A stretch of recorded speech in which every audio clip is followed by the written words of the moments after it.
The Honourable Leader of the Opposition. Common sense Conservatives want to axe the tax. This Prime Minister wants to hike the tax. First of all, he wants to quadruple it between now and 2030. And on April 1st, he plans to hike it by 23%. With the support of the NDP. The tax hike will be bigger than any increases in the rebate, and therefore people will be bigger, the average families in all the provinces will be bigger net losers under this tax than they were before. With Canadians unable to eat, heat, and house themselves, will the Prime Minister cancel his plan to hike the tax on April 1st? The Right Honourable Prime Minister. I do believe this might be one of the first times the Leader of the Opposition has ever recognized that there is a Canada carbon rebate that he is going to cancel.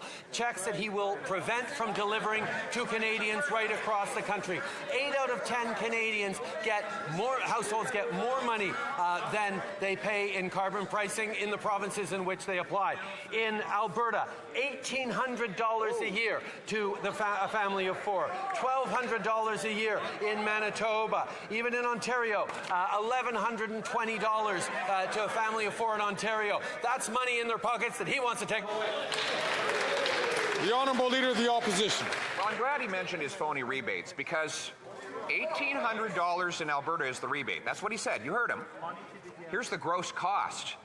$2,943. So he's going to take away $2,943, but give back $1,800, and then ask you to be thankful for it, Mr. Speaker. Isn't that just proof that the carbon tax is just like him, not worth the cost? The Right Honourable Prime Minister.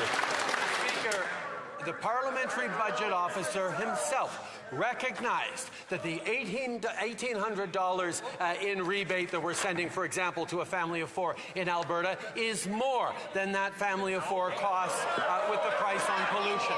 That is the calculation that is done right across the country that shows that 8 out of 10 families are better off with the Canada carbon rebate than they pay in the price of pollution in areas in which it's brought in. We are both fighting climate change and delivering more money to households across the country, money that he wants to take away.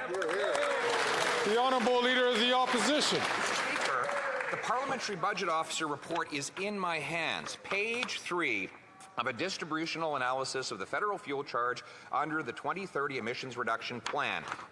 Google it. Look it up. It's on the Parliamentary Budget Officer's website. You don't have to believe me, and you certainly don't want to believe him. Go look for yourself. The average Ontario family will pay $1,674 in carbon taxes next year. That's $630 more than they get back in rebates. So why doesn't the Prime Minister Google it, look up the report, check the facts, and axe the tax?